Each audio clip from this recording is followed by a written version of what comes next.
চার ধরনের ব্যক্তিকে আল্লাহ ইস্তেসনা করেছেন, বের করে দিয়েছেন।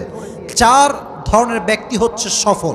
নাম্বার 1, ইল্লাল্লাযীনা আমানু, তারা সফল যারা ঈমান এনেছে। ফামান যুহযিহা আনিন নারি ওয়া উদখিলাল জান্নাতা ফাকাদ ফাজ। সফলতার সংজ্ঞা এক এক আয়াতে এক এক রকম। এক আয়াতে আল্লাহ বলেছেন জান্নাতি হয়েছে যারা, সফল হয়েছে তারা। আর এক আয়াতে আল্লাহ বলেছেন কদ আফলাহাল মুমিনুন, ঈমান এনেছে যারা, সফল হয়েছে। এক এক জায়গায় সফলতা একটা ডেফিনেশন আল্লাহ দিয়েছেন। তবে দিন শেষে এটাই বাস্তবতা, ঈমান যে এনেছে আর যে জান্নাত পেয়েছে তার মতো সফল ব্যক্তি আল্লাহর জমিনে আর কেউ হতে পারে না। ঠিক কিনা বলা? ইল্লাল্লাযীনা আমানু, ঈমান আনতে হবে। তবে ঈমান মানে শুধুমাত্র আল্লাহকে বিশ্বাস করলাম, নবীকে মানলাম, এটার নাম কিন্তু ঈমান নয়। ঈমান হচ্ছে সেই ঈমান, বাতিলের সামনে হক কথা বলবেন, হৃদয় এক মুহূর্ত কোনো ভয় থাকা যাবে না, এটাও একটা ঈমান। আমরা তো আজকাল মাশাআল্লাহ অবস্থা খুবই খারাপ, টাকা পয়সা পাইলে ফতুয়া চেঞ্জ করে ফেলে। কথা বলো যুবক না, এরকম হুজুর তো বাংলাদেশে নাই? আছে না? আছে না? আছে না? টাকা পাইলে ফতুয়া চেঞ্জ হয়ে যায়, দল চেঞ্জ হয়ে যায়, ইমাম সাহেব সুদের বিরুদ্ধে ওয়াজ করাও ছেড়ে দেয়। আচ্ছা, আপনারা কি মাওলানা তারিক জামিলের নাম শুনেছেন? এই যে আমি টুপি পরে আছি না, উনি টুপি পরেন বাট এটা সাদা পাগড়ি পরেন। ওনার চেহারা এতটা সুন্দর, চেহারাটা দেখলেই মনটা ঠান্ডা হয়ে যায়। সুবহানাল্লাহ পড়ে, এত সুন্দর চেহারা আর পাগড়ি অলওয়েজ মাথায় থাকে। তো একদিন উনি বলছিলেন ঈমান কাকে বলে বোঝার ট্রাই করবেন। তাকবীর দেন, লিল্লাহি তাকবীর। একজন মুফতির কাছে একজন যুবক আসছে, এসে বলছে মুফতি সাহেব মুঝে আপসে এক মাসআলা পুছনা है, একটা প্রশ্ন করতে চাই। বলে কি প্রশ্ন? বলছে মুফতি সাহেব मैंने अपनी बीवी को 3 तलाक दे दिया। কয় তালাক দিয়েছে? আপনারা সামনে লোক কথা কর না কেন? কয় তালাক? এবার বলেন 3 তালাক দিলে বউ থাকে না যায়? হালাল হয় না হারাম হয়?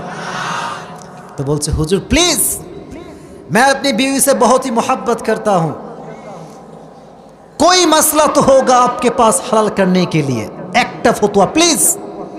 बोलছে बाबा मुझे माफ भी कर दे, दुआ भी कर दे, ये हलाल नहीं हो सकता, ये हराम है, হবে না হালাল এইটা। তো রংপুরের যুবকদের মতো ওই যুবকটা খুব চালাক। তো কোনো কথা ছাড়া, এইদিকে আমার চোখের চোখ, আমার বডি দেখেন, তো হুজুরের সামনেই সোজা কোনো কথা ছাড়া পকেটের এমন করে হাত দিয়ে পকেটে যা ছিল টাকা পয়সা সব বের করছে। বের করে মানি ব্যাগ যখন বের করছে, পকেট থেকে টাকা বের হয়েছে, এমনি করে টাকার কয়েকটা বান্ডিল বের করে এইদিকে তাকাও, হুজুরের চোখের সামনে ধরছে। ঈমান কাকে বল? টাকা। বলছে মুফতি সাহেব थोड़ा सोच कर बताइए क्या फतवा चेंज हो सकता है। কি দেখাইছে ভাই? মানি ইজ এভরিথিং, পয়সা পয়সা পয়সা। তো মুফতি সাহেব যখন টাকা দেখেছে, আগে বলেছিল হারাম, আগে বলেছিল, তো যখন টাকা দেখেছে লুক চেঞ্জ, টাকা বলছে দে টাকা দে, পকেটে ঢুকাই দিয়েছে টাকাটা। এবার মুফতি সাহেবের কথাবার্তা পরিবর্তন, বলছে বেটা তুনে ক্যা পুছা থা मैं तो भूल गया। বাবা তুই কি প্রশ্ন করেছিলি? तो बोलছে मुफ्ती साहब मैंने अपनी बीवी को भी 3 तलाक दे दिया, उसकी फैमिली को भी 3 तलाक दे दिया। আর একটু বাড়ছে, এইবার সবাইকে তালাক দিয়ে দিয়েছে। তো বলছে क्या ये हराम है या हलाल है? मुफ्ती साहब बोलছে बेटा ये तो हलाल है, ये तो हलाल। तो যুবক যখন শুনছে কি রে, मुफ्ती साहब तो अभी के भी हराम बोल रहा था, ये अभी के भी हलाल कैसे हो गया? मुफ्ती साहेब মাসলা বুঝায় দেন। বুঝি নাই। বলছে বাবা তুই কি আরবি বুঝিস? বলছে না আরবি তো বুঝি না। বলছে তুই কি মক্তবে পড়েছিস? বলছে হ্যাঁ মক্তবে পড়েছি। বলছে বল তো কলকলার হরফ কয়টা? বলেন তো কয়টা? বৃষ্টি হচ্ছে আমি বুঝতেছি, বলেন কয়টা? কফ, ত, বা, জিম, দাল। বলছে বাবা তুই যে তালাক বলেছিস এই শেষে একটা অক্ষর আছে।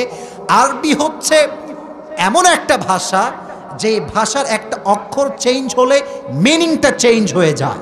অর্থ চেঞ্জ হয়ে যায়। বলছে বাবা এখানে শেষে কফ আছে, কলকলার হরফ পড়লে ধাক্কা দিতে হয়, তুই বলছিস তালাক, এটা আসলে হবে তালাক, এটা আসলে হবে কি তালাক। তো যুবক বলছে তাই তো মুফতি সাहब मैंने तो ये नहीं किया था। बोलছে बेटा तूने जो तलाक कहा है ये कुत्ते का काफ है, ये कलकला का काफ नहीं है। सो तेरे बीवी भी हलाल है और जो पैसे तूने मुझे दिए ये तो और भी हलाल है। তাহলে আজকাল হুজুররা টাকা দেখলে ঈমান ঠিক থাকে না, ঠিক না বলে? এই ঈমান রাখলে হবে না, যে ঈমান প্রয়োজনে বারুদের মতো জ্বলবে তবুও বাতিলের সামনে মাথা নত করবে না। তাহলে এক নাম্বার ঈমান থাকতে হবে একজনের উপরে, তিনি কে? ইল্লাল্লাযীনা আমানু। দুই নাম্বার ওয়া আমিলুস সলিহাত, সফল হয়েছে তারা, ভালো আমল করেছে যারা। এবার একটু ব্যাখ্যা বুঝেন তাফসীর থেকে। বেশি আমল জরুরি না ভালো আমল জরুরি? শুনি নাই, আরো জোরে, আরো জোরে।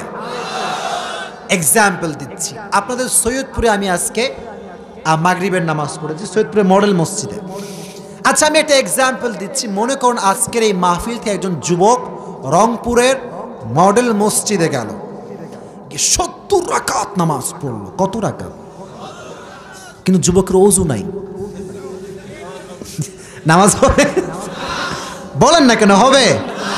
আচ্ছা আরেকজন মুরব্বী গেল, আমার আব্বাজান, সম্মানিত আব্বাজান, 70 রাকাত নয় 2 রাকাত পড়লো, অজু করে খুশু সহকারে, ওয়ারাত্তিলিল কোরআন তারতিলা, তারতিল দিয়ে কোরআন পড়লো। 70 রাকাত নয় 2 রাকাত পড়লো। রংপুরের ভাইরা বলেন তো যুবকের 70 রাকাতের দাম বেশি না মুরব্বীর 2 রাকাতের দাম বেশি? কারণ ওটা সংখ্যায় বেশি হতে পারে, যেহেতু ওযু নাই এটা ভালো আমল হতে পারে না, ঠিক না? এবার আসেন আয়াত 29 পারার 1 নাম্বার পৃষ্ঠা, সূরা মুলকের 2nd আয়া। আল্লাযী খালাকাল মাউতা ওয়াল হায়াতা লিয়াবলুয়াকুম আইয়ুকুম আহসানু আমালা। Allah said in this ayah, I have created the life and the death, and after the death I will check do you have the good deeds or not. আল্লাহ জীবন দিয়েছেন, মরণও দিয়েছেন, বাট মৃত্যুর পরে বাপের পরিচয় দিয়ে কবরে ছাড় পাওয়া যাবে না, নেতার পরিচয় দিয়ে কবরে ছাড় পাওয়া যাবে না। কবরে ছাড় পেতে হলে ভালো আমলের দরকারটা আছে না নাই? আচ্ছা বলেন তো নবীজির কলিজার টুকরা মেয়ের নাম ছিল কি? মুরব্বী আব্বাজান আগে আগে বলছে, আপনার বলেন না, বলেন নাম কি ছিল?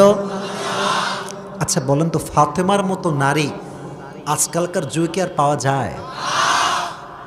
ফাতেমা যখন মারা গিয়েছিল বলে গিয়েছিল খবরদার আমার লাশ যেন কেউ দেখতে না পারে।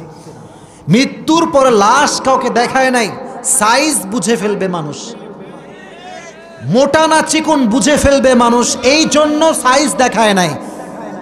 আর আজকালকার মেয়েরা ইচ্ছা করেই জিন্সের প্যান্ট আর টি শার্ট পরে ফেসবুকে প্রোফাইল পিকচার আপলোড করে, ইচ্ছা করে টিকটকের ভেতরে বাজে উলঙ্গ ড্রেস পরে যুবকদের চোখ নষ্ট করে। তারা করলে দোষ নাই, আমরা দেখলেই দোষ। কেন কেন আমাদের দোষ কোথায়? আগে আপনি ড্রেস ঠিক করেন, রংপুরের যুবকরাও ঠিক হয়ে যাবে, গোটা বাংলাদেশের যুব সমাজ ঠিক হয়ে যাবে, ঠিক না? তো ফাতেমা যেদিন মারা গিয়েছিলেন তার লাশ যখন কবরের পাশে রাখা হয়েছিল, প্রসিদ্ধ হাদিস, আবু যর গিফারি কবরকে ডাক দিয়ে বলেছিল, আতাদরুনাল কবর মান হাদিহিল মাইয়িত, হে কবর তুমি কি জানো এটা কার লাশ? এটা হচ্ছে একমাত্র নবীজির কলিজার টুকরা মেয়ে ফাতেমার লাশ, এটা হাসান এবং হোসাইনের মায়ের লাশ, এটা জান্নাতের সমস্ত যুবকদের সর্দার হাসান এবং হোসাইনের মায়ের লাশ। খবরদার ব্যবহার যেন খারাপ না হয়। কবরের জবানকে আল্লাহ নিজেই খুলে দিয়েছিলেন, সুবহানাল্লাহ পড়লেন না? কবর ডাক দিয়ে বলছে, আবু যর গিফারি ইসমা, ভালো করে শোনো, হাদাল কবর লাইসা বাইতু নাসাবিন ওয়ালা হাসাবিন, হাদাল কবর লাইসা বাইতু নাসাবিন ওয়ালা হাসাবিন, এটা এমন একটা 3.5 হাত মাটির ঘর, এখানে বাপের কোনো পরিচয় চলে না, বংশের কোনো পরিচয় চলে না, নেতার কোনো পরিচয় চলে না, এখানে বাঁচতে হলে ভালো আমলের দরকারটা আছে না নাই? ইল্লাল্লাযীনা আমানু ওয়া আমিলুস সলিহাত, ঈমান রাখতে হবে আর বেশি বেশি নেক আমল করতে হবে। একজনের জন্য আওয়াজ দিয়ে বলেন তিনি কে?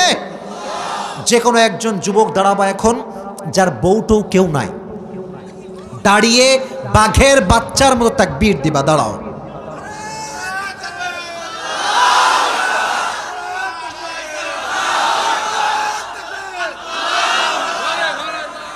হয় নিরে, যে কোনো একজন দাঁড়ায় তাকবীর দাও।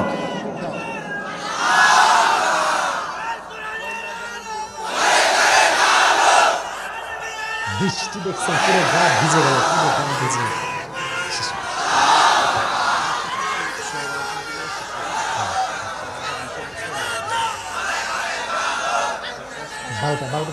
বারোটা শেষ করে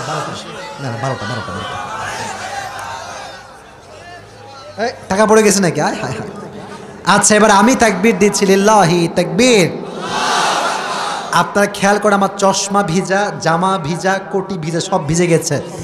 শুধু ভালোবাসার খাতিরে আমরা বসে আছি, ঠিক না? দোয়া করে যাব, ঠিক আছে ইনশাআল্লাহ। তাহলে 1 নাম্বার ঈমান, 2 নাম্বার বেশি আমল না ভালো আমল? মাশাআল্লাহ। এবার আসেন 3 নাম্বার, ওয়াতাওয়াসাউ বিল হক। 3 নাম্বার তারা সফল যারা হকের কথা বলে, হকের দাওয়াত দেয়। হকের কথা বলতে গেলে বাধা আছে না নাই? হকের কথা বলতে গেলে আপনাকে দেশ ছাড়তে হতে পারে, ঠিক না বলে? তবুও কি হক কথা বলা বন্ধ করা যাবে? আপনি আমাকে বন্ধ করবেন, আমার মতো হাজার হাজার আসিফ বাংলার মাটিতে দাঁড়িয়ে যাবে। ওয়াতাওয়াসাউ বিল হক, যারা হকের কথা বলে তাদেরকে নাজাতের ফয়সালা করে দিবে একজন। জবান খুলে বলেন তিনি কে? 4 নাম্বার, ওয়াতাওয়াসাউ বিস সবর। এটা হচ্ছে শেষ কথা, সবরের কথা। এই সবর যে শুনবে আসলে বোঝা যাবে সে একজন সবের বান্দা, ঠিক কিনা বলেন প্রিয় ভাইরা? একটু চুপচাপ, এই দুইজন কই যায়? এই দোয়া করবো, এখনই দোয়া করবো, বসে পড়ো, দোয়া করে যাও, কি দরকার? 2 মিনিট আগে গিয়ে কোনো লাভ নাই তো, ঠিক কিনা প্রিয় ভাইরা? তো 4 নাম্বার গুণ, ধৈর্য ধারণ করবে একজনের উপরে, তিনি কে? ওয়াতাওয়াসাউ বিস সবর। এই ধৈর্য হচ্ছে এমন একটা গুণ, আদম থেকে শুরু করে নিয়ে প্রত্যেকটা নবী আমাদেরকে ধৈর্যের শিক্ষা দিয়েছেন। কিন্তু আজকালকার যুবকরা অনেক স্থির না অস্থির? শুনি না, স্থির না অস্থির? দেখবেন পরীক্ষায় জিপিএ 5 না পাইলে রশি লাগায়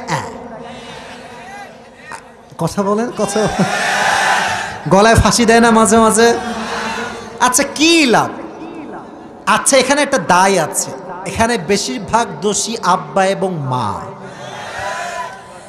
এমন ভাবে ছেলেকে ফোর্স করে, বাধ্য হয়ে যায়, তাকে বোঝায় যে পরীক্ষায় 1 নাম্বার হলেই জীবন সফল নয়, কিচ্ছু নাই। এরকম আব্বা মা আছে না নাই? আসলে সেদিন একটা ওয়াজ করছিলাম, একজন বাপকে তার এলাকার লোক এসে বলছে, এই আব্বা জান, এই আওয়াজ করে না ভাই রে ভাই, দোয়া করে দিয়ে আওয়াজ করলে। বলছে আব্বা জান আপনার ছেলে তো ফেল করছে। তো আব্বা বলতেছে আলহামদুলিল্লাহ। বাপ পড়ছে কি? লোকেরা বলছে এই ছেলে বল্টু তোর ছেলে ফেল করছে, বলছে আলহামদুলিল্লাহ। তো বলছে কিরে তুই আলহামদুলিল্লাহ পড়লি কেন? বলছে আমার সাওলের যে ফেল করার যোগ্যতা আছে আমি তাও জানতাম না, তো যে ফেল করছে এই যোগ্যতা আছে তাতেই আমি খুশি। তো প্রত্যেকটা আব্বা যদি নরম হয়, সহনশীল হয়, যে আব্বা ঠিক আছে এবার খারাপ হয়েছে আগামীবার ভালো হবে, এই ছোট্ট একটা মোটিভেশনের যুবক আগামী বছর জিপিএ 5 আনতে পারে, ঠিক না বলে? ওয়াতাওয়াসাউ বিস-সবর, একটু ধৈর্য ধারণ করো। ওয়া মান ইয়াতাওয়াক্কাল আলাল্লাহি ফাহুয়া হাসবুহ, যে ব্যক্তি সুখে দুঃখে আল্লাহর উপরে ভরসা করে, আল্লাহ বলছে আমি একাই তার জন্য যথেষ্ট হয়ে যাব। সুবহানাল্লাহ পড়া। তো এবার আমি রিপিট করি তাফসীরটা। সফলতার গুণ হচ্ছে, একজন জোরে বলেছে, বাদ বাকি সবাই আস্তে জোরে, আরো জোরে, কয়টা? 1 নাম্বার ঈমান আনতে হবে একজনের উপরে, তিনি কে? 2 নাম্বার বেশি বেশি আমল করবেন না ভালো ভালো আমল করবেন? 3 নাম্বার বাঁচেন আর মরেন হকের পক্ষে বাঁচবেন, হকের পক্ষে আপনাকে মরতে হবে, ঠিক না? 4 নাম্বার, সুখে দুঃখে ধৈর্য ধারণ করব একজনের উপরে, তিনি কে? 4টা গুণকে মেনে মেনে চলবেন তো ইনশাআল্লাহ? আল্লাহ রংপুরে মডার্ন মোড়ের প্রত্যেকটা এলাকার যুবককে, মুরব্বীকে, মা বোনকে এই 4টা গুণ মেনে চলার তৌফিক দান করুন। সকলে পড়া আমিন।